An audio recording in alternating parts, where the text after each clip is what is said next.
What's up, everybody, and welcome to the Film Gamer Podcast, episode number 24, season 3, episode 17. I am still wondering when I should end the episode and start another season. Right now, I'm leaning towards the summer kickoff, when usually the first big movie of the summer opens in the first week of May, or occasionally the last weekend of April. This year, that falls between Alex Garland's movie by A24, Civil War, very well reviewed, and also very well reviewed, The Fall Guy. So keep in mind sticking to the podcast until those reviews come out, and stick to listening to the podcast. Today, we are doing a bit of a rundown, trying to get more organized. This is a podcast about movies and video games and everything in between. And getting to it, I would like to clarify that this rundown is not a reference to the Peter Berg film starring Sean William Scott and The Rock that I did in fact see in theaters and was let down by, but has a basic craft about it that early 2000 films have that current movies don't, where there's just a basic level of craft. So you look back on it, maybe you watch it on TV, maybe you see a TikTok clip and you think, were movies back then just better? I mean, the answer is yes, but also they're still not that good. Why? Because at the end of the day, it's the story that matters. And as good as the craft is, and we need to bring some of that back, let me tell you, if you're a filmmaker greenlighting a picture, if you're funding it, give the filmmakers a bit more prep time to do their stunts or capture their coverage or doing the editing and post-processing, as we'll get to in Roadhouse. But that's just what I wanted to say. Give the filmmakers time to get the craft of their movies right, because Lord knows we need good movies now more than ever, as we always do. So, let's get to today's rundown. We have the Amazon Prime movies. We will be reviewing Roadhouse and just touch on a bit of Ricky Stenicki, which is an icky film that I watched a while back. Box office Easter weekend with Godzilla and Kong. We got the Ready Player One anniversary, which I put up a new YouTube video for. I'm going to talk a tiny bit about DVD market share. Affordable Space Adventures, which is a game I'm playing through on Wii-U. Raising the next generation of gamers. My nephews are about that gaming age where they're starting to get into gaming, but, you know, it's different circumstances than when you and I started. Although, shout out to anyone like super young listening to this podcast. This is your exposure to adulthood and adult culture and point of view, make you feel smarter, hopefully. Anyways, I'd like to talk about annoying YouTube and tech features. I'll get to that in a second. And tech that is more future-proof than you'd expect. And go on just about what equipment I'm using. So, without further ado, here's some cultural corrections from last episode. In Ricky Stenicki, they go to a brie, not a funeral. I saw this movie, and in my review a few weeks ago, I mentioned that they go to a funeral. Why? Because everybody's dressed in black. And it's an incredibly long scene that doesn't add much to the plot. So already in my mind, hours after, I'm like, it's a funeral. But no, it is a Jewish brie where they circumcise a child. What does that really have to do with the plot? Well, Ricky Stenicki, the title character, played beautifully by John Cena, comes out and makes the circumcision, which, you know, points for cultural specificity, but nonetheless, you know, it could have been a bar mitzvah, of course. It could have been, you know, a wedding disaster that he brings together. My whole point is that Ricky Stenicki, despite a great central performance by John Cena, does not have much consequence to it. It, you know, is directed by a guy, Peter Farrelly, who has 2 Oscars. It has Zac Efron, who made this a week after he made the great Iron Claw. You can watch or read my review on filmgamer.com about that. He came to this right after reuniting with Peter Farrelly, who he did the greatest beer run ever with. That is a better movie than this, and this is backsliding. I mean, you have William H. Macy, who's done great work. John Cena, as I said, is just a consummate professional looking at the Academy Awards.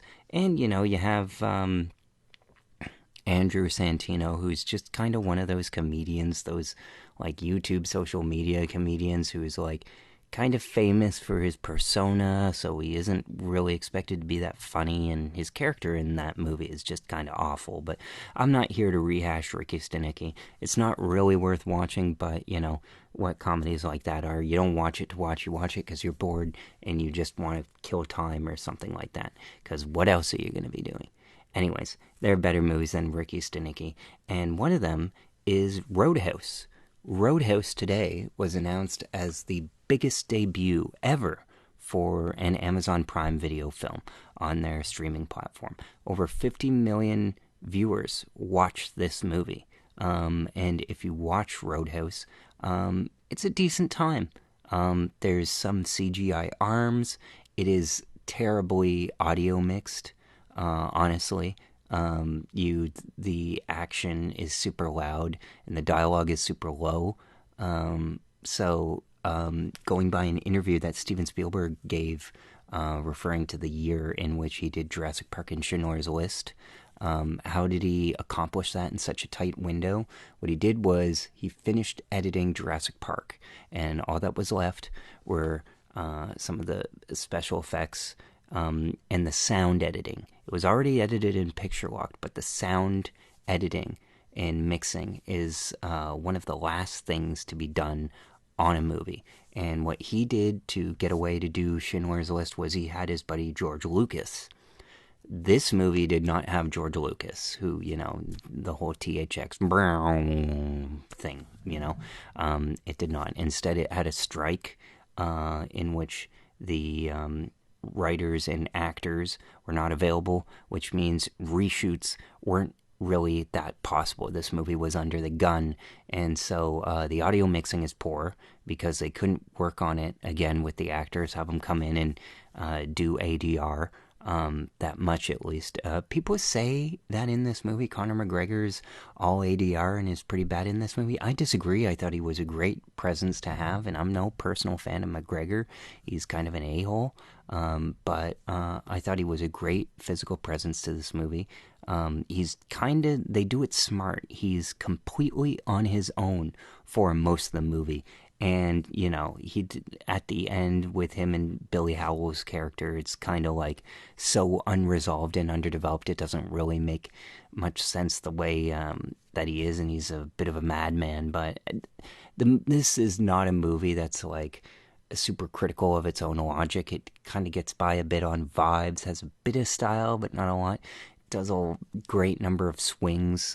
You know, you have this cool scene where Gyllenhaal and Daniela Melchior go to, you know, a sandbar, and, you know, you have some swooping shots with the Lamborghini and stuff. Just some of that digital photography stuff is like interesting that the movie adds. But then, you know, some other things you could say is experimental, like POV shots, like first person fighting shots, and you know, the simulation of the concussion works quite well, I think. But then you have something like CGI arms in one of the early fights, and it just takes you out of the movie.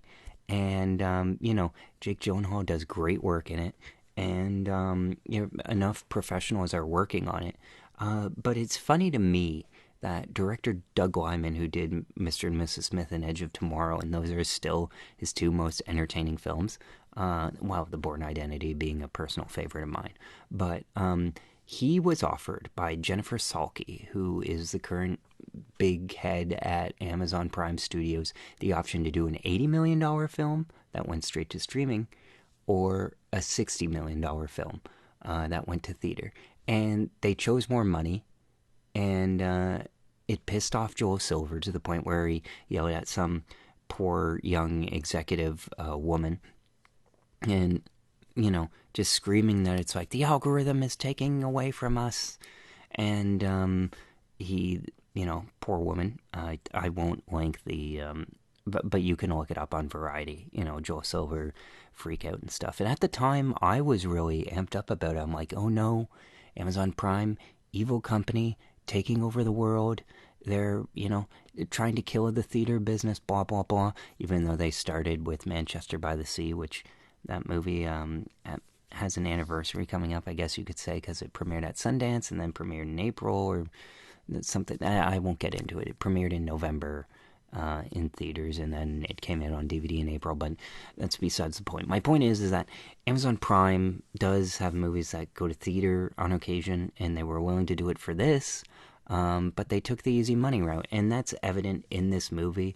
If they had 60 million, maybe they would have been tighter, maybe they would have finished earlier, maybe they wouldn't have run so long, who knows, but nonetheless, I'm sure Gyllenhaal and them are happy with the payout. As Gyllenhaal said, being the peacemaker, the movie premiered at South by Southwest, and people liked it, and Gyllenhaal was like, hats off to Jennifer Salke for bringing this movie together, and he said, Doug Liman doesn't like it. He's in the crowd right now, but he was always clear. She was always clear that this would be a straight-to-streaming movie, and there was no double take on that. And it frankly annoyed me, his immaturity. It's the kind of immaturity that, like, a lot of guy directors do now, this generation. I know Doug Liman's like Gen X or so, and I'll get into it on another subject, but it's just,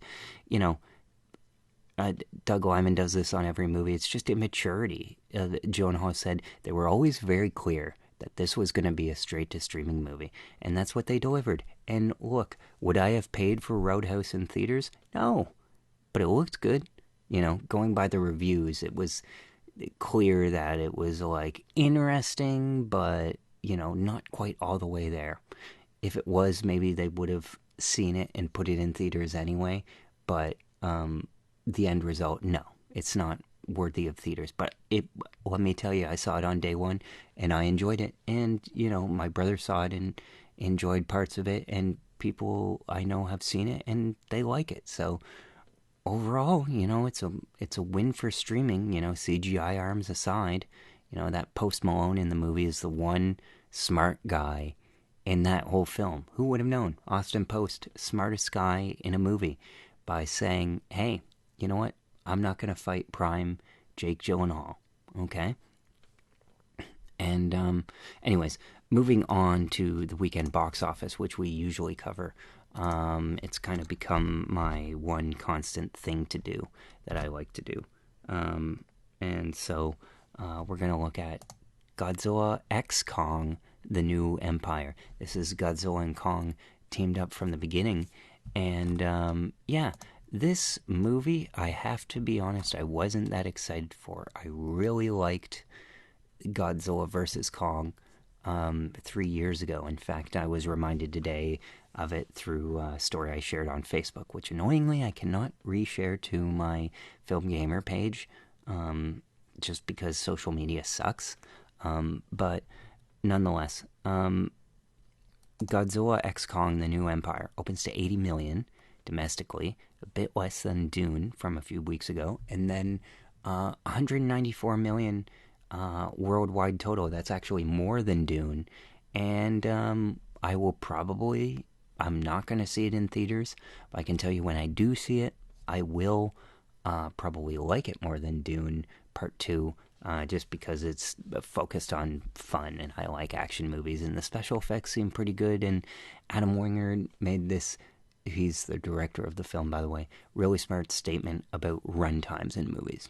Martin Scorsese, Christopher Nolan, they like doing the 2.5 hour plus film now. And Adam Wingard said, there is almost no story that cannot be told in under 2 hours. And if you're going over 2 hours, like Zack Snyder does, then there better be a really good reason for it. And that was what he said at the time of Godzilla vs. Kong, which ran 156 minutes, and this is similar. It's like you get in, you get out, you have a fun time. There's no reason to spend any more time there. And too many movies overstay their welcome. Some fuddle into that, kind of epic territory. Doctor Sleep is one of them, where it's like, this is a long movie taking its time, but I'm in. But, does Godzilla vs. Kong need to be that? No. And none of them do in that franchise. Although I honestly would have appreciated if Godzilla King of the Monsters was a 3-hour epic, because, you look at the trailer for that, and it's honestly my favorite of the series. I went to see it in theaters alone. But what's most funny about this is that it's by Warner Brothers. This is their third major hit following Wonka and Barbie in 6 months. So, or I guess 9 months. And they must be pretty thrilled. I wouldn't have expected this to be that much bigger because there wasn't like a new hook. The bad guy was just, another ape, which, I guess we'll see on May 12th when Kingdom of the Planet of the Apes comes out, how well that does, because it's an old franchise like this one, but people liked it. And yeah, so I mean, I'll probably review Godzilla X Kong, The New Empire more when it comes to HBO or Crave here in Canada. But for now, just know that it's a commercial hit. The critical reviews are about 50%, which is fine. And moving on, Ghostbusters Frozen Empire loses 2/3 of its audience. Ghostbusters, the revival series, this is the second one in that, was never that huge. And the reviews for this were pretty tepid. Although I like the director, Gail Keenan. It's not a huge film. I made a mistake of not picking it, although maybe somebody else picked it in the draft on Matt Bellamy's The Town podcast, which I would recommend listening to, by the way. But yeah, it's not getting to the 400 million plus of like major blockbusters worldwide. It's just like a decent performer. And I guess what bothers me is that I never was a huge fan of Ghostbusters, but I understood it was like kind of like a marquee movie. And one of the people on The Town asked, why was Ghostbusters like a kid's movie from the start, or was it like an adult movie? Because it's an interesting movie where it could kind of go either way, and it's always split that difference. They said no, it was like an adult studio, like think like Seth Rogen, Jonah Hill-ish comedy, and later on they discovered it appealed to kids so much. And with this one, they kind of did more of a kids angle. And like I'm sure it's modestly budgeted, and the way Sony Pictures releases their movies, it'll be a profit. Even Madam Web will probably be. But yeah, I'll watch that maybe on streaming or maybe when it hits Netflix, because I'm not super looking forward to it. Although I like the concept, it's just it didn't look that funny, and going by reviews, it isn't. But yeah, moving on. Dune Part 2 hit 250 million domestically. I previously said, yeah, it can make 250 domestic and then 650 worldwide, and after that I'm checked out. Just because it's like, this would be a number, this is about as well as I'd like it to do. When you study box office numbers like I have for like 16, 18 years, you tend to get obsessive about numbers, but I don't go so as far as some people on Twitter where they're like, let's get it to 1 billion. It's like, you have no ownership over this movie. Like, why do you care? Get a life. I like to keep an arm. I have no life, which is why I'm doing this podcast. But I would like to keep a distance, at least to myself, in the entertainment I consume. Never lose yourself in the entertainment you consume, okay? You always need to retain your personality. So, with that said, moving on. Kung Fu Panda 4 surpassed the domestic gross of Kung Fu Panda 3, which was, if you remember, barely promoted, or you wouldn't remember. But yay for that, because it does domestically better than the third one. But it's kind of below all of them because the international market, unless you're Godzilla and Kong, is kind of unkind, especially the previous large market that is China has been really unfriendly to U.S. films, which is most of what I watch. Which I'm not afraid to admit. People say, expand your horizons, and I like to do that by genre.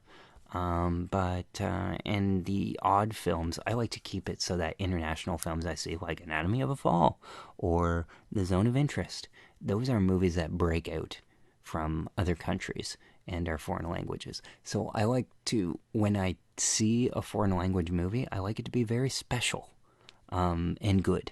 And I like to keep it that way. So I'll watch a movie if somebody yells at me or it's so critically lauded that I have to watch it. But I'm not going to experiment and consume Europe's, best to offer.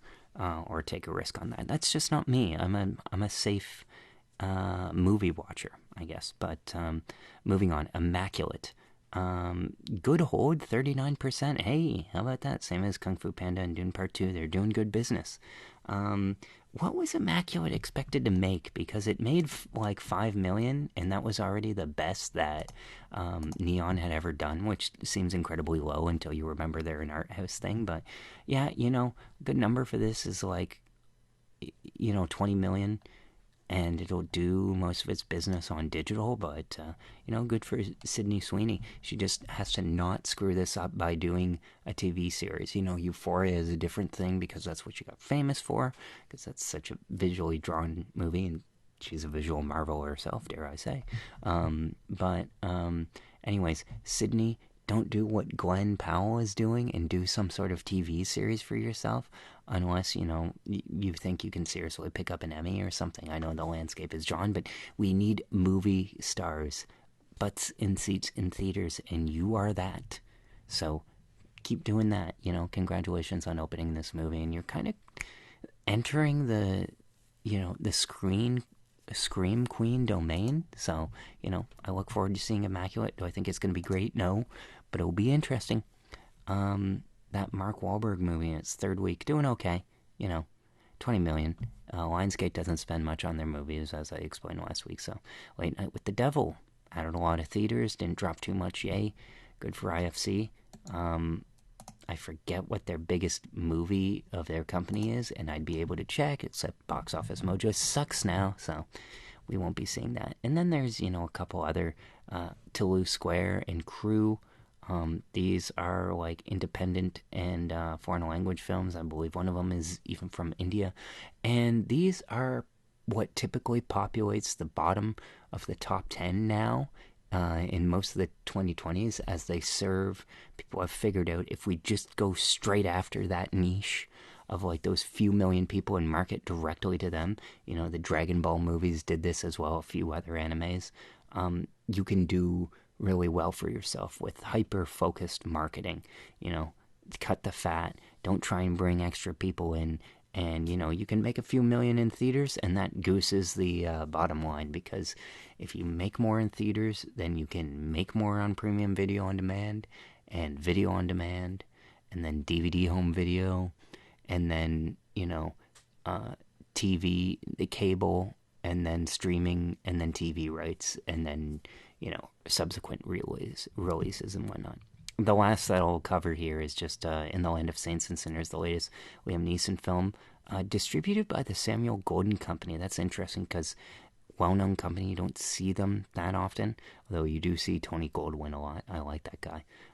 He's the cousin or nephew of Samuel Goldwyn. But anyway, this is a Liam Neeson actioneer, except it's sort of a period piece. It's in Ireland. It has Academy Award nominee Kerry Condon, as well as Colm Meaney and a bunch of other ringers. It's reasonably well reviewed, and I'd definitely like to see it when it comes out. So yeah, and then hey, Cabrini, good choice. Religious movie, as I mentioned a couple weeks ago, doing $1 million, dropping a little, still in over 1,000 theaters. Easter, what do you expect? 18 million. Angel Studios. Hang in there. Hope you have another hit on your hands soon. And, One Life, the one with Anthony Hopkins about that Nicholas fella who saved a lot of people during the Holocaust, 500,000 in 500 theaters. I mean, that's a decent amount of money, These small movies that make, a few million, I have a renewed perspective, because on Box Office Mojo, if you don't know anything about the box office, the simplest terms that you can look at in the entirety of stuff is like a movie is successful if it opens to at least 20 million and makes over 100 million, just in the US and Canadian market alone, is the simplest way to look at it. People now use and factor in, since the invention of DVD, other revenue streams. Like Kevin Smith made most of his money from DVD sales of his movies. But for the most part, a movie is good if it can make its budget back opening weekend. and do double its money worldwide, or double its budget worldwide. But there are different things. People can do what Lionsgate does, where they will pre-sell a film on the market. So, like the Hunger Games cost $100 million. The newest one, Ballads of Songbirds and Snakes. How do they cover their exposure for that movie? Well, what they do is they sell the rights to it, their ownership of it, in territories all around the world. And there's your money, because it's a franchise film, so people know Hunger Games is going to make money. They can drive up the cost there and cover any blowback, and then they know that, like, okay, it's going to make money in the US and Canada and the United Kingdom. There are like 150 other territories to sell from there. Probably not 150, but like a good 100 or so. And that's how they minimize exposure. So a lot of other movies have that sort of thing. I know that Immaculate, as I talked about earlier, Neon distributed it. They didn't put a lot of money into it themselves. It was mostly funded by a new studio who did like most of the movies, so they'll be receiving it. And then there's other things like overhead. Like, people ask, why did these Disney movies, like Wish, which was the last film that Disney has released, I kid you not, they own two movie studios in Disney and 20th Century Fox, and they haven't released a film yet, and it's month 4.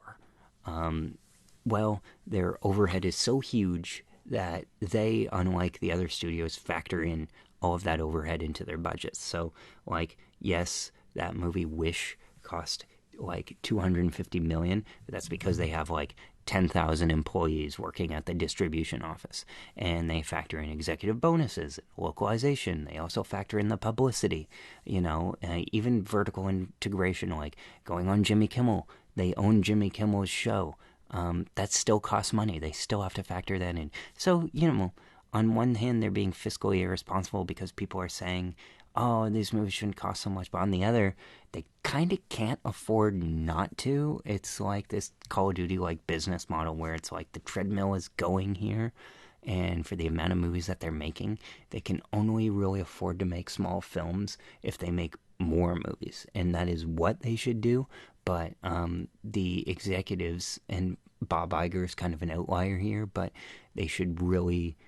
These aren't creative executives, they're business executives, and the business executives do the most harm to the industry because, like, with the exception of some artists, you have to have a right sense of business savviness of, like, okay, we got to make money, but understand that people want to see something good. They want to see something new, and people will take a risk to see something new. Nobody knew about Immaculate, but if you go down the list here, we have Godzilla X Kong, which is like the second Godzilla Kong movie and the 5th movie in its franchise. In a franchise that's also like 100 years old if you include the old Kong and Godzilla movies.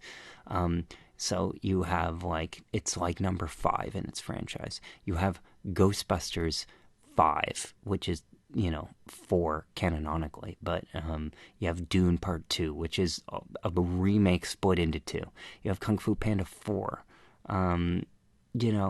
Those are like, that is basically the main 4 movies in theaters are all franchise films, and people need to go see Immaculate and Arthur the King and Late Night with the Devil and Imaginary and stuff like that. I'm not saying like they need to, because you never need to watch a movie, but people just want to go see something different. A buddy of mine is very smart about that, about like, what, I want to go see Drive My Car. I want to do something new. I don't want to see the same old thing. I want an adventure. Make movies an adventure, and you do that by not making franchises. So, moving on. Ready Player One is a movie that I like very much, and I won't spend much time on this because nobody else seems to like this movie a whole lot except me, because there's too many franchises, references, and there's, it's kind of like a basic storyline. It's a very generic movie in terms of story, and,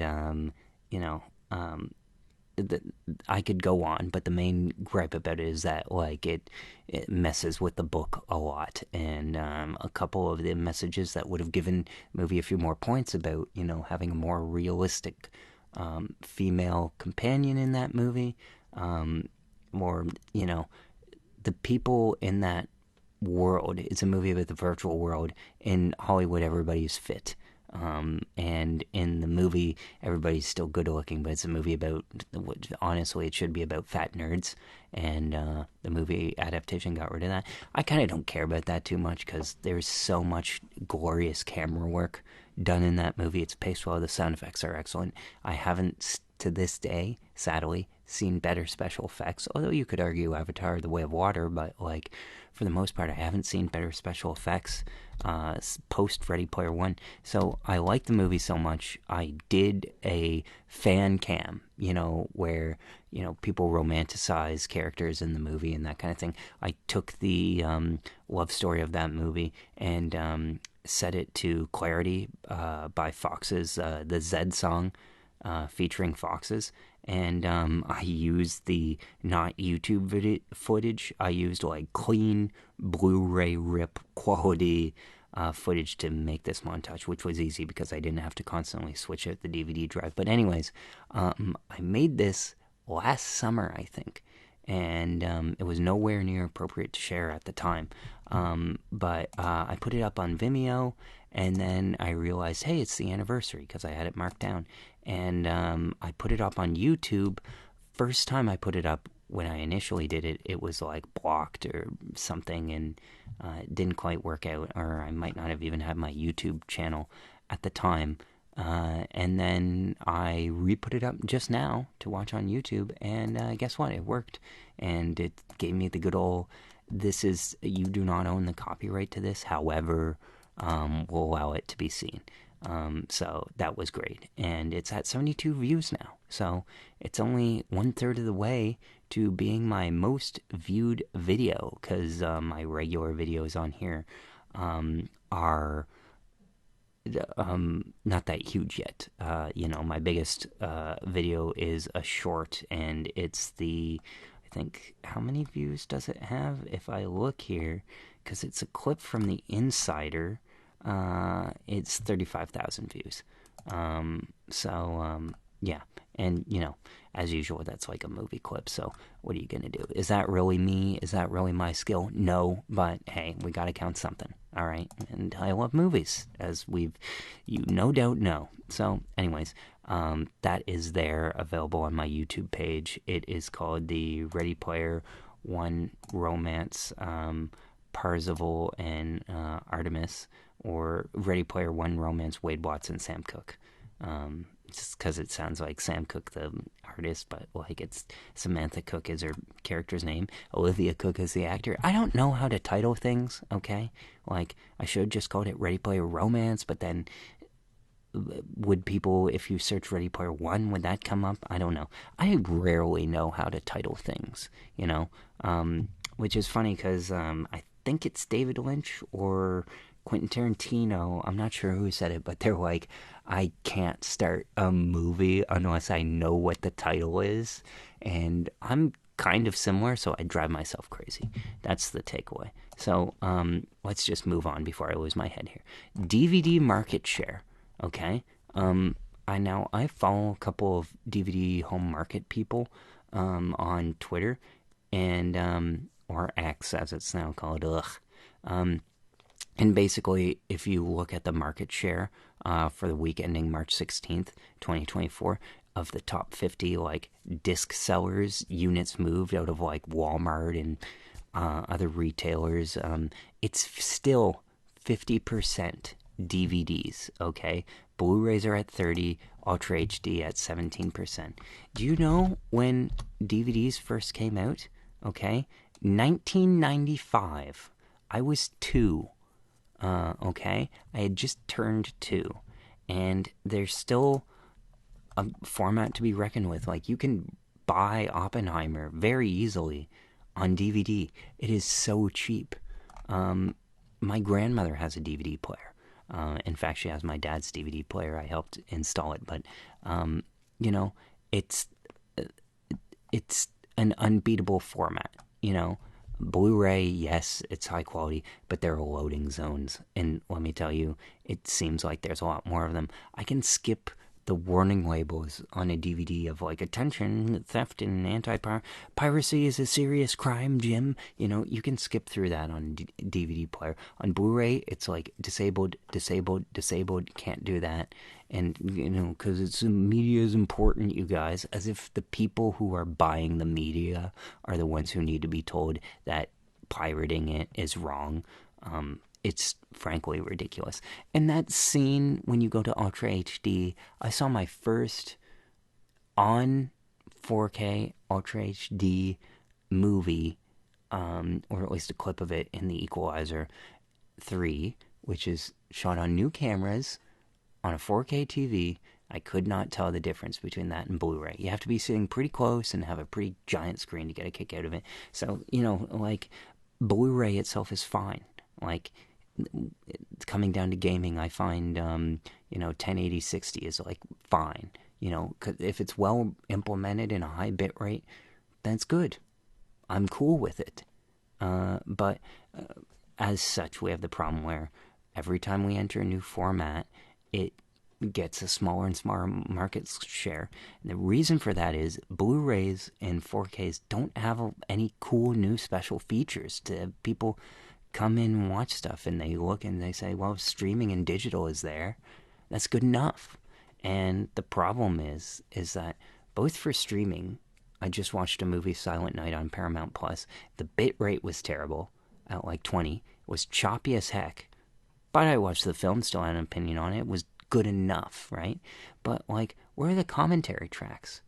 Do I have to go to YouTube for just behind the scenes now, which is so sanitized and boring, of like, oh yes, everybody had a good time, and this super easy thing that the whole movie was built around but required a lot of tedious planning was super difficult, and they're hyping up. It's like, well, this is the first time we've done this thing, and it's on screen for 2 seconds, but it's very important, and you wouldn't know about it unless you watch this special feature, but blah blah blah blah blah blah blah.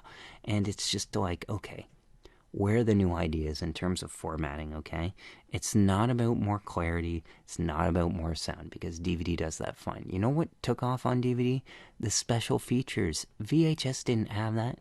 We need to rethink the formats, okay? Because physical media is important. DVD is just hard to top. And if you're making a new format, I saw there's a 5 petabyte optical disc format coming out. Get creative, okay? Or at least allow me to watch all of Friends on one single disc, because that would be nice, you know? If I could just buy one DVD of Friends and it contained the whole series, and then you could make it like $5, that would be cool. People would buy that. People would buy physical media again. So that's like something. But, there needs to be a serious change and rethinking of format. Make it special again. Get better DVD covers. That kind of thing is what has to be done. Because as we have it, it's not cutting it. What's the last movie that my dad got on DVD? It was Equalizer 3 and Mission Impossible Dead Reckoning. And, Oppenheimer sold out. For people who like Oppenheimer, that's cool.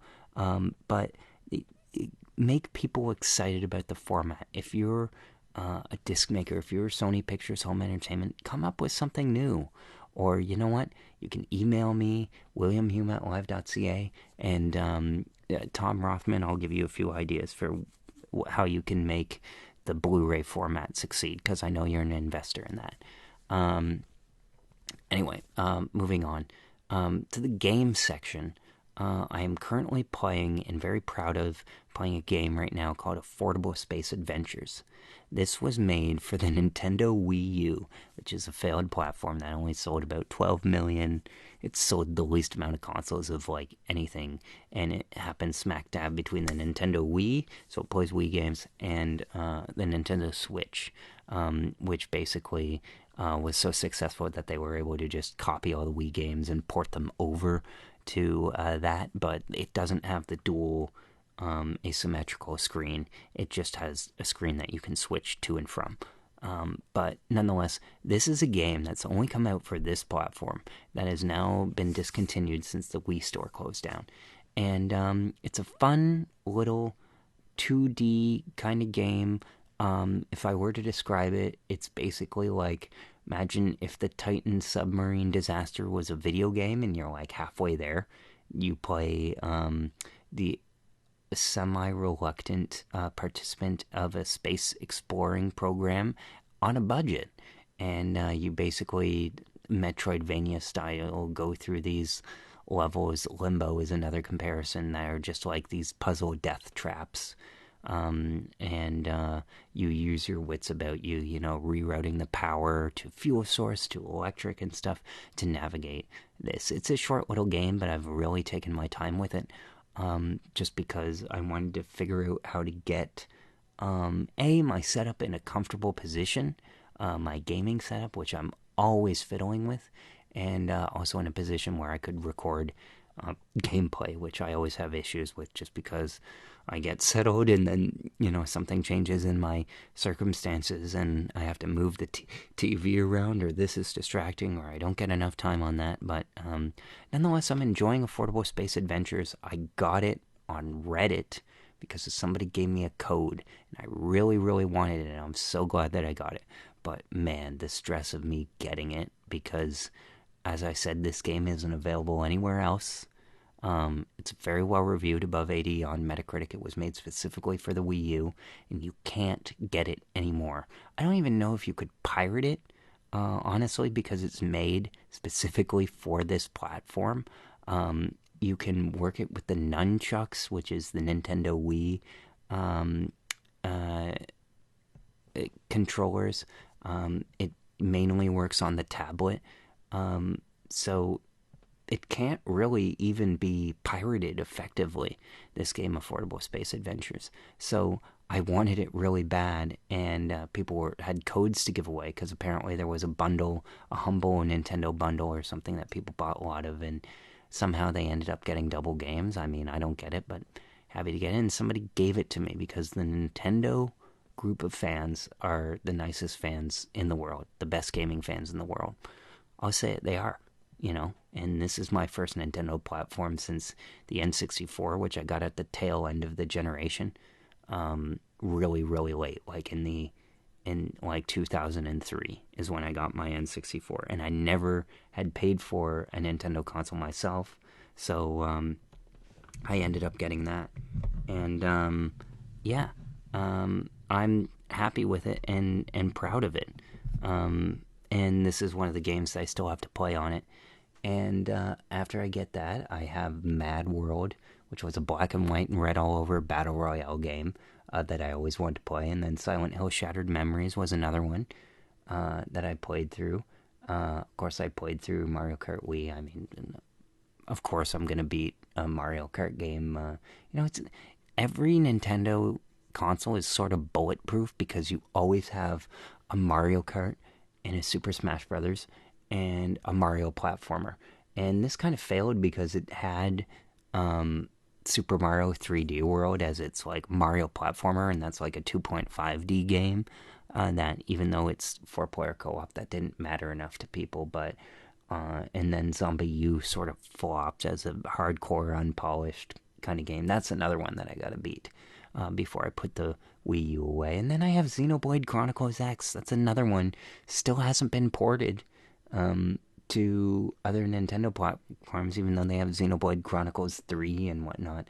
X, as it's called, hasn't been ported. Call of Duty Ghosts was pretty dope on that platform. I wanted a new experience, so I got it on that. The online servers for that are actually still going. So true to its doomed platform, of course I get Call of Duty Ghosts for Wii U. I got it on eBay. And why? Well, Nintendo Wii U has some online features, many of which are closed down now, but the funny thing is you don't have to pay for, it's the 1/8 gen console, the last one where you don't have to pay online for, other than free-to-play games now. Like, I just started Disney Storm, the racing game, and that's fun. but I can't figure out how to, because I got it on Xbox, I can't figure out how to stream to YouTube yet, so maybe I'll get it on PlayStation. But nonetheless, Nintendo Wii U is the last one where you don't have to play for Nintendo Switch Online or an online service, which is a rip-off. Like, that is something that Microsoft started, that yes, their online service is second to none, but do we really need to be paying a fee on top of, like, a fee? Like, I saw Crash Team Rumble for PlayStation. I'm like, oh, great, I can play this $60 game, but I have to pay Sony a yearly fee to pay on top of paying this $60 game. It makes no sense. So it's, I can't wait for it to go.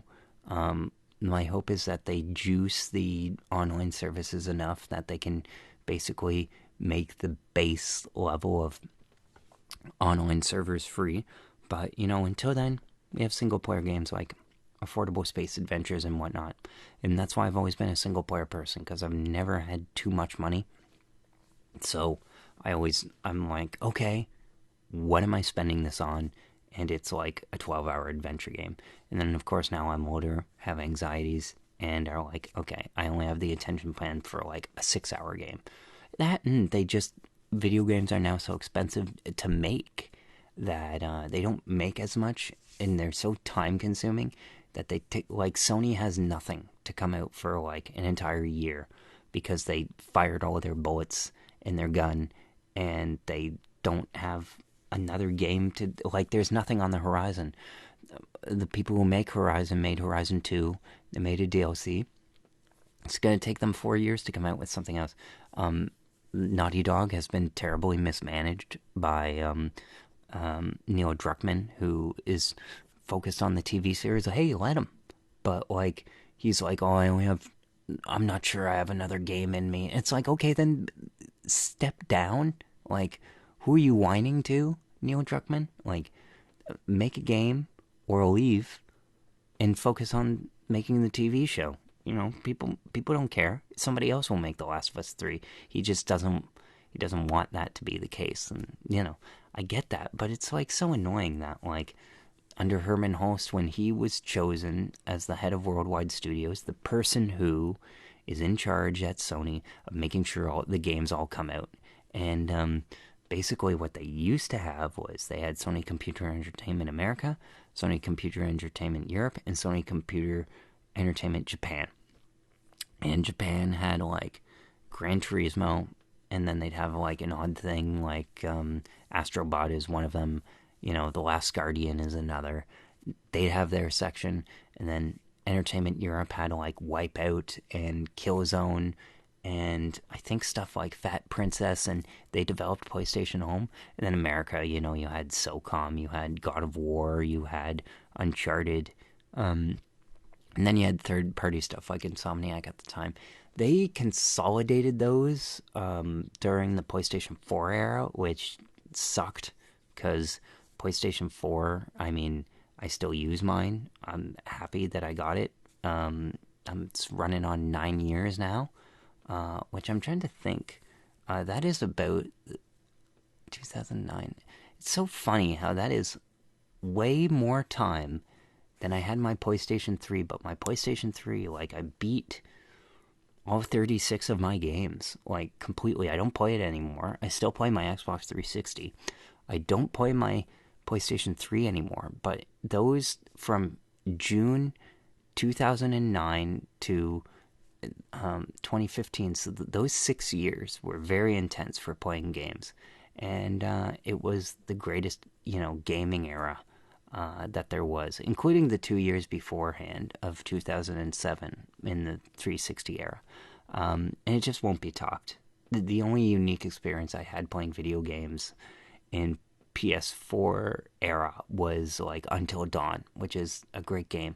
By the way, if you're like a couple and you want to play through a game series and you haven't yet, Until Dawn, which unfortunately is a PlayStation exclusive, but it's totally worth it playing through. It's literally, with really good graphics, playing through and it's being remade for PS5.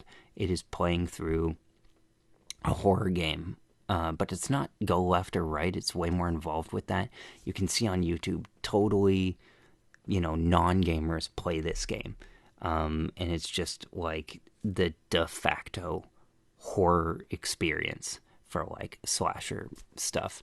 Hayden Panettiere is an actress in it, and Rami Malek, now Academy Award winner, is an actor in it. You also got Peter Stormare being creepy guy as he does, and the people who made that Supermassive Games, they've made stuff like The Quarry and other stuff, but they are still trying to live up to the premise of this game.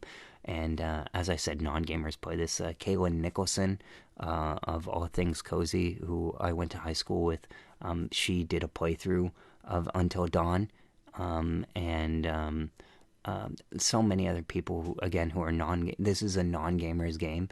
When I played it, I rented it from the library and played it with a friend all night until dawn, and I played it on her PS4, and then she asked if I wanted to stay over, and I'm like, no, I'll go home, which, I should have stayed, but, hey, I was being honest. What can I say? Any regrets? Well, it makes an okay story, but, it's one of those things where I say to myself now, yeah, if I could go back, I'd do things differently. And then you arrive at those moments, like if you've ever been angry at somebody, I'm going to be real here for a second. If you've ever been angry at somebody and you get so mad and you pump yourself up so much, whether it's like a customer or an employer or somebody you have to meet or a friend who owes you money or somebody who's like an a-hole, there's a moment where you're like ready to confront that with your like what you think in your head are your real feelings, and you say to yourself, I'm going to do this, I'm going to think this, oh man, I would so do this, and then the moment finally arrives and you don't feel that way at all. You feel an understanding of like clarity of this is how I feel, and I know the results are going to make me feel this way, and it in an odd way relaxes you. So I tell myself like, hey, if I were back in that situation, I would have stayed, or I would have done this. And it's really hard to go back and put yourself in the moment and realize how you're feeling, because it's like, I went last week to Value Village to return a movie, and I told myself I was going to be cool, and I was. But like part of me was like in my head, oh, I'm gonna get so mad, I'm gonna let them have it. Didn't come to that, It's like that Mark Twain saying, worst things in life never happen to me. The fears, the anxieties, the thoughts and fights. People aren't like that. They're way more compassionate than you think. It's just when you get in your own head, things echo and bounce around.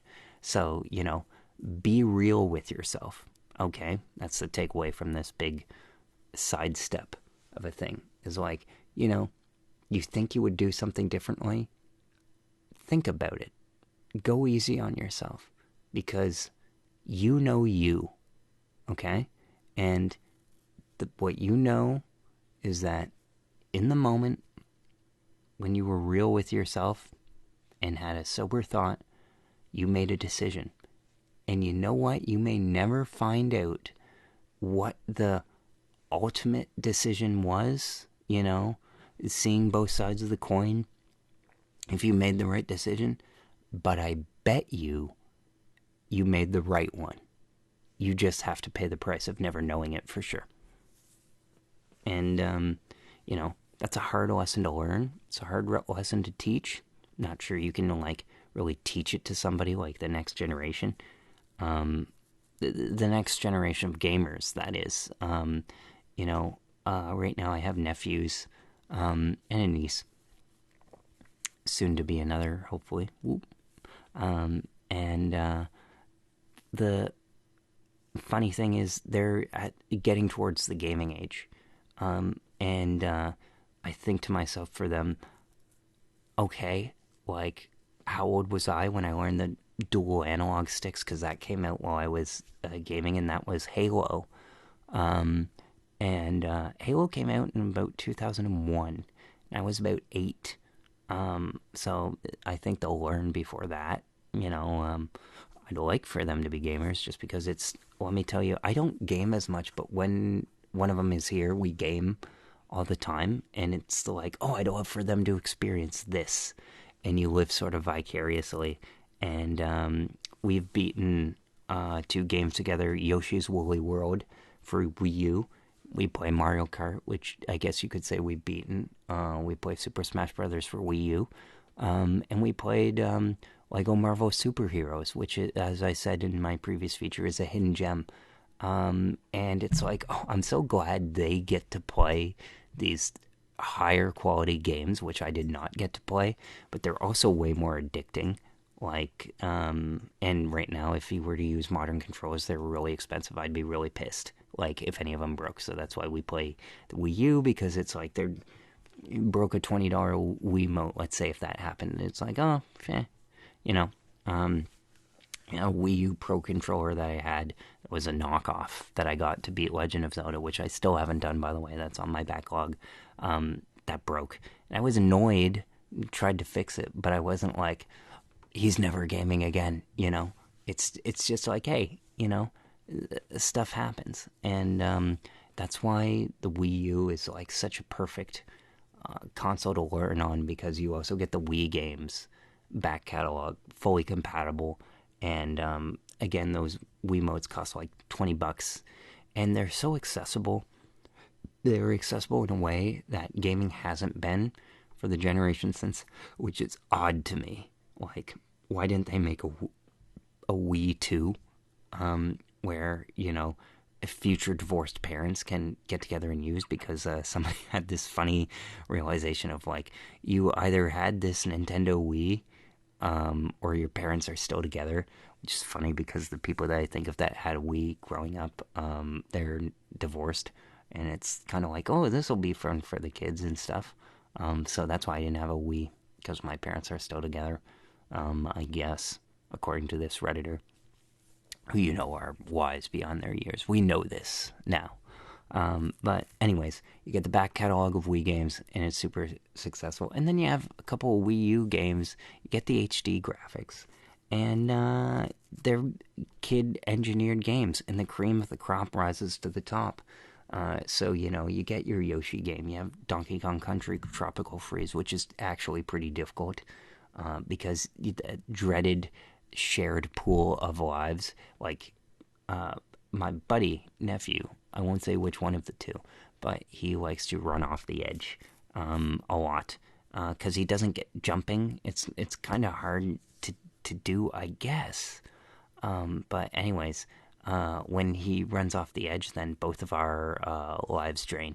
And that sucks, because that's not cooperative. Cooperative to me is like, hop on my back and I'll carry you, which you can do in Donkey Kong Country Tropical Freeze, but nonetheless, it runs thin pretty fast. So it's a game we'll have to wait for, because the Donkey Kong Country games are difficult. Like, I got Donkey Kong Country 1 and 2. My mom got it for me for a Game Boy, and I never beat them. And I didn't care about that when I was a kid, but I care about beating games now.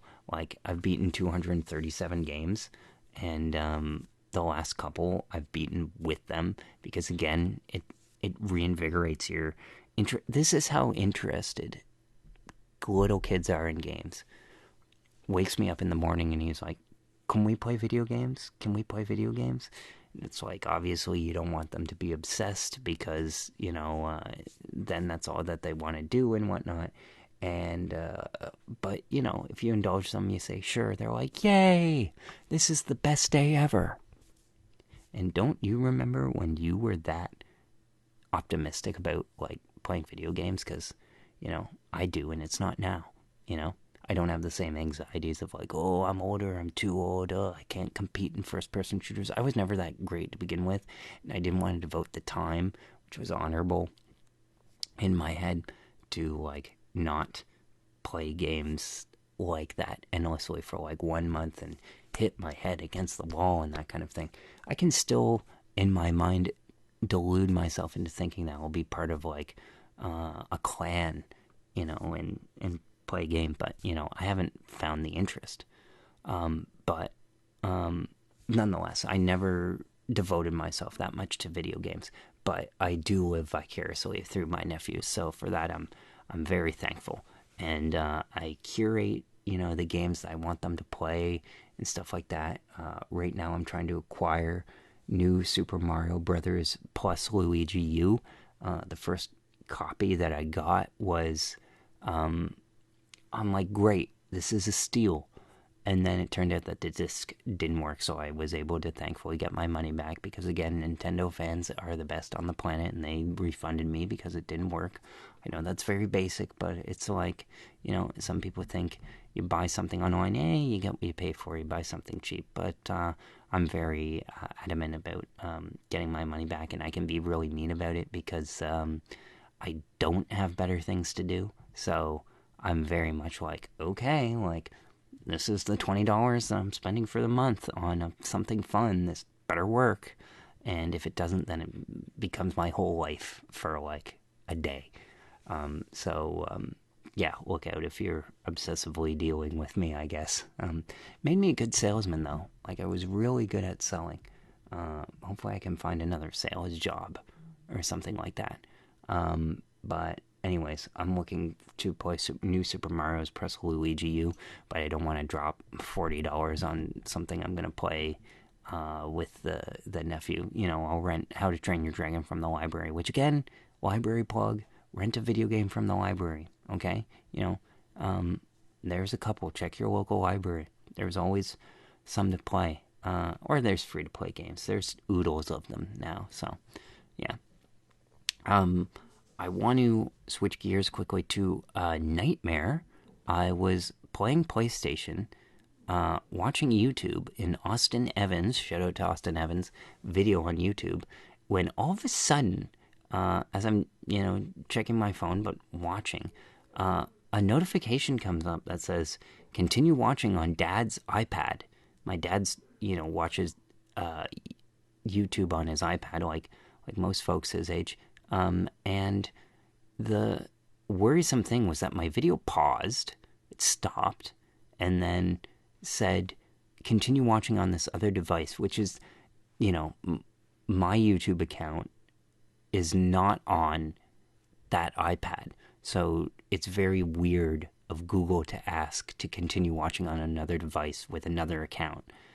The only thing they have in common that I am aware of is their Wi-Fi. And I tried looking this up, and apparently it's like YouTube is looking to figure out ways to off the load of some of its servers.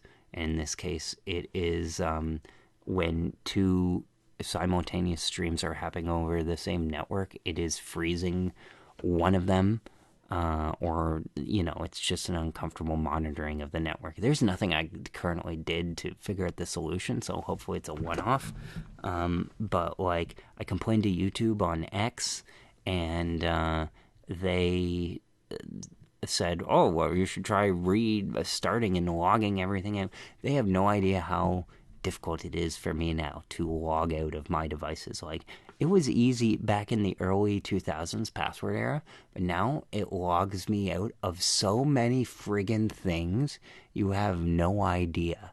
And I can't always remember the passwords, and then some of these have two-factor authentication, so I have to re-log in and re-log in and re-log in, and that triggers other things, and then that triggers my email.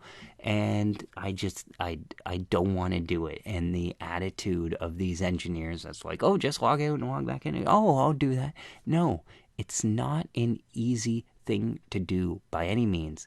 And I know that power cycle and stuff is easy to do, but can we at least acknowledge that logging out and logging in again isn't an easy thing to do anymore with the raft of security updates? Like, I get like 10 emails saying, oh, somebody logged in on your account, be careful, somebody might stealing. It's me, okay?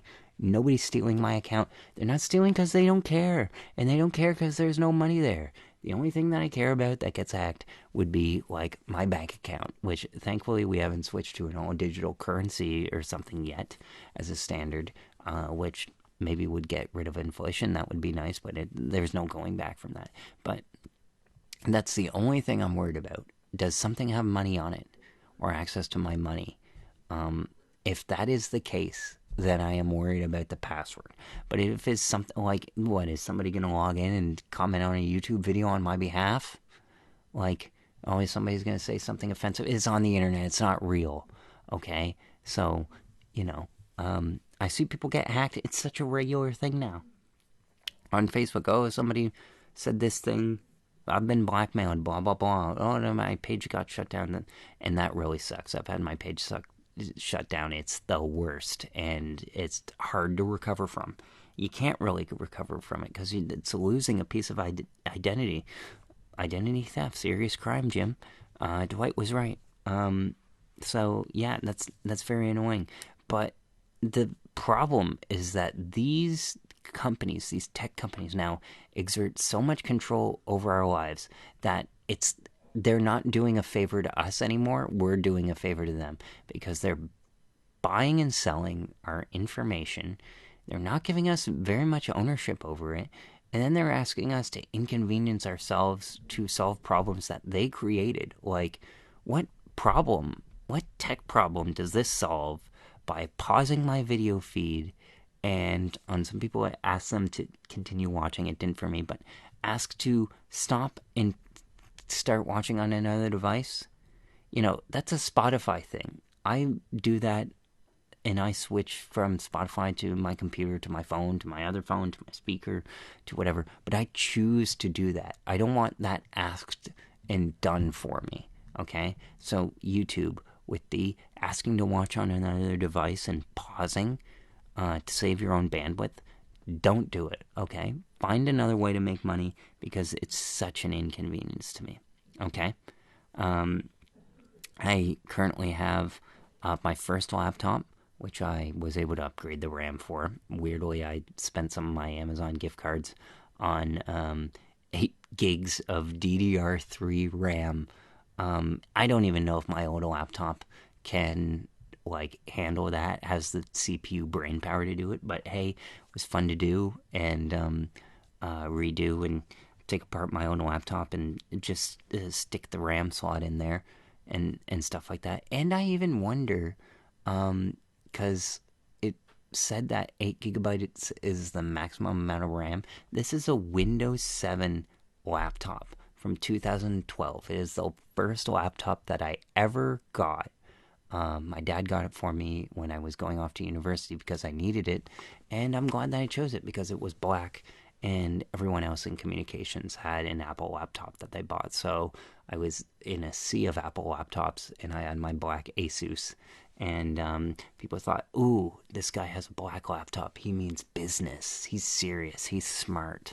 And, I'd sit at the front of the class if I knew what was good for me, and it forces you to pay attention, and people thought I was really smart because I participated in class.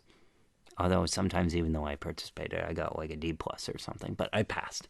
And I sit with you today with a Bachelor's of Arts degree in communications, a minor in film studies that is, as of currently, completely useless unless you want to win a small claims case. Which is all I've really done with it, which was very nice.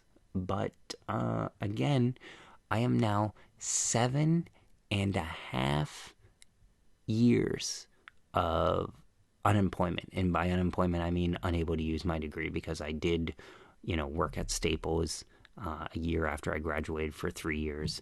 So in the middle there, yes, I did. And I have built up this website and built up a YouTube page twice and a Facebook page twice, although currently not as much.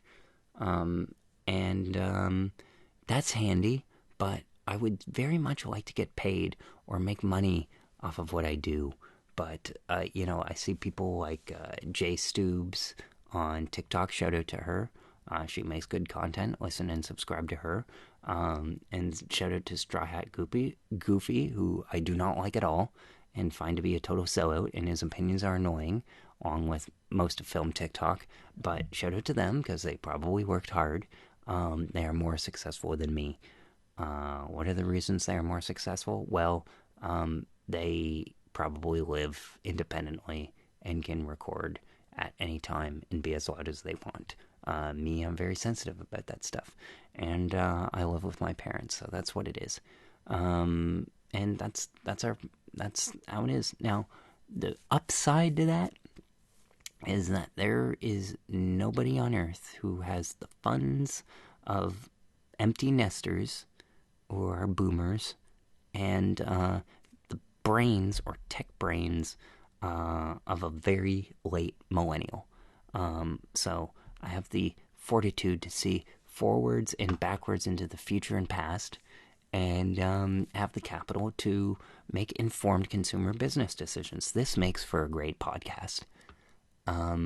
The other upsides is like, I mentioned working at Staples earlier. I was able to get, before I left, a decent desktop that I leave to my parents and can be upgraded to the future. 32 gigs of RAM, Windows 11 certified, and whatnot. And hopefully they use that eventually, other than their iPads, although they probably won't. But it manipulates you as a piece of tech much less than an iPad, which everything is shown to you on an iPad. You cannot do any exploring or messing around on an iPad that a developer does not lay out for you. So in the sense, I still use a desktop, which to this day I am thankful that I chose a desktop and not a fancy tablet as my graduation gift, because I've done some good stuff with it. Oh, I'm so glad I had the courage to. I remember sitting in Best Buy, and it was post grad, and it's like, well, you can get a Samsung Tab A and a keyboard, or you can get a desktop. And I was looking at them, and I'm like, if I'm serious about trying to get into gaming, which is a fun hobby, but I also want to be a serious video editor, I can't do that on a tablet at all. As futuristic as games are, even now, 10 years later, or this is, 2017, so 7.5 years later, I'm so glad that God granted me the courage to ask my dad. It was simple. Like, he wasn't mad about it at all, but I was really nervous about it. He granted me the courage to ask. I'm like, okay, I know this is a lot more expensive, Dad, but can I have a desktop, at least the tower? And he said yes, and I've stuck with it. I picked up a graphics card, which was nice, incidental, because I've barely played on it, and I've picked up extra RAM sticks, again, incidental, barely. Well, no, I do video editing now, so I can't really cancel that. But nonetheless, the rest of it has worked so well for video editing and stuff. I'm so proud that I had the courage to ask for that. So, ladies and gentlemen, pray for courage. Because for me, it's great. And for them, it will be great because I'm leaving them with, as I said, 32 gigs of RAM and whatnot. And the tech is future-proof, Didn't think it would be. You worry, you get a desktop and you're like, oh, is this going to be out of date in 5 years? And I am surprised with tech how long some of it lasts. Like, people still have DVDs from decades ago now. I broke out my VHS tapes and, watched Pokemon, the movie 2000. And it was boring. Props to my dad again for taking me to see it in theaters. Although I did miss the intro pre-movie, but that doesn't matter. Because I ended up getting it on VHS, and it was a memorable moment. So yeah, that's pretty cool. That media lasts, and you don't always expect it to, but if you take care of your toys, your tech toys, which I really do, and don't lend tech toys to people, if you lend it to a movie, honestly, don't expect to get it back, or a game, don't expect to get it back. I'm not saying you shouldn't expect to get it back, because you should be on that like white on rice. Don't be afraid to be a bit hard, because it's like, somebody will move away. Like, I lent John Brio, if you're listening, you still have my copy of Enslaved Odyssey to the West for PS3, and I want it back, even though you live in Vancouver now. And Jamal Edwards, I still want that copy of Batman Arkham Asylum. I know we traded for Infamous 2 back in 2011, and I'm really happy that I played that game. That game is dope, but I gave it back to you, and I would like Batman Arkham Asylum, even though I got the Arkham trilogy for free on PC by the Epic Game Store. I would still like my copy back. Thank you. It honestly, it's on my mind these years later. I wanted to do like a late night raid. It must be 10 years ago now, where I'm like, you know what? It's been, 6 years we haven't talked. I'd really like to just go knock on his door right now. And I was talked out of it, because even though it would have been a fun, hilarious story, it's kind of like, that might be a bad idea. But you know what? Again, theme of the episode, thing that you should do is take into account your own autonomy and thoughts and smarts, that you can navigate tricky situations if you're careful and thinking about it, okay? You can solve the three-body problem. How's that for a segue? That is a theorem wherein you have three planetary bodies, Earth, Moon, Sun, and because they all orbit each other, it basically creates chaos, because there is no model that you can solve or lay down that will predict where anything ends up. Unless you hire the creators of Game of Thrones, in which case they will populate the game world with shitty CGI. Yeah, it is bad stuff, bad bananas. I say this, I could have taken an iPad, used the LiDAR scanner, and then used Unreal Engine tools and probably come up with a better representation of the world than the missed opportunity. That is the three-body problem. I got 4 episodes in, and the heavy hitter that is Andrew Stanton directed one of my favorite movies, Finding Nemo. He does an episode of this show. They could afford Andrew Stanton, who made $1 billion doing Finding Dory and only does high-end television like Stranger Things. And he's done, a couple of other shows. I will admit I have not watched that Man on Mars TV show with Joel Kinnaman for Apple TV. Now it's bothering me, and it should bother me because I just watched a Joel Kinnaman movie, Silent Night, so For All Mankind. Anyway, directed an episode of that. Haven't seen it. Why? Because the reviews weren't great, and I don't think Joel Kinnaman's the best actor. However, watching Silent Night, I'm like, don't hate him anymore.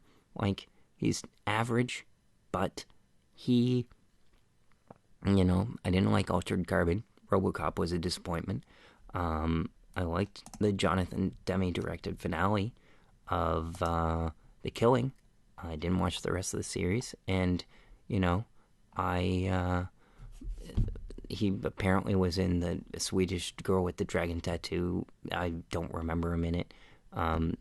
He was in Safe House. Barely remember him in it. That can't be the Safe House. That is the Safe House movie. It's so funny how I see people on TikTok and they'll like, oh, I'll always remember Michael Gambon from Sleepy Hollow rather than Harry Potter. I'm like, if you remember as a favorite character Michael Gambon in Sleepy Hollow, then what is wrong with you? I watched it. I didn't remember it. People have different tastes, I guess. So when people remember, oh yeah, that character, and it's the least memorable person in that movie, you have to be shown a picture and you're like, them? Yeah, those people are weird. That's my takeaway. But anyways, long story short, I don't hate Joel Kinnaman. He's okay, he's securing his bag. He's never been as awful as somebody like Boyd Holbrook, who just drag the pace of the thing they're in by chewing so much scenery. No, he's just a solid guy. His Rick Flag was okay, kind of memorable. So, good for him. Continue to have a career, Joel Kinnaman, because you're getting better. Okay, I saw Silent Night. It was okay. Gave it a 3 out of 5. Some beautiful visual images by John Woo in there. I thought, like, it's one of those movies where, like, at the 25-minute mark, you're like, okay, is this gonna suck? Because the first set piece is kind of, like, not as good as you're hoping. And you're thinking, like, okay, is this gimmick gonna fall apart? Are they gonna, like, cheat? Is this just gonna be a bunch of And no, John Woo still got it, you guys, and Joel Kinnaman brought it, so that's good. So moving on, I just wanted to know going forward a couple of things. Here are my questions of the week. What is in your backlog? What are the games that you have yet to complete, that you haven't completed yet? And what is a piece of tech that has lasted you way longer than you thought? And finally, what are you watching? Because I'm still watching Shogun, waiting for it to get good, kind of giving up on it getting good. I gave up on Tokyo Vice, as I've said before, and I finished Halo. Wasn't that great, but I'll drag into the next season. I finished Masters of the Air. Wasn't good at all. Example of all the problems, muddy CGI. Kind of given up on Three Body Problem, but I kind of want to finish it because it's only 8 episodes, but it's like, man, they flopped on the video game stuff on there so hard, man. Like, it's a video game that looks awful. The CGI is awful. The characters are boring and generic. It's not very smart. Why the critics who destroyed Game of Thrones after, talking about how the writing fell apart, why they got on board with this and think this TV show is smart is beyond me. It is just like the series V and its remake, except less interesting. It's not very sexy at all. They have Isa Gonzalez in there, who recently said that she's been too sexy for roles and hasn't been cast. Why on this, if she's already playing a scientist, reasonably credibly so, and they're like, oh, she's a scientist, therefore we have to give her a terrible wig.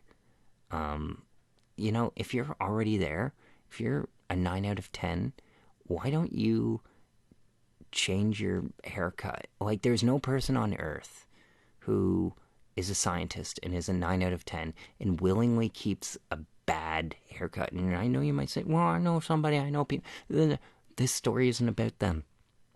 If you're Isa Gonzalez, you go to the barber and you get a good haircut, or you take off that wig. Like, this is, like, it's ridiculous, the idea that scientists, for all their brains, don't have, like, it's just her look doesn't match. Her hair does not match the rest of her getup.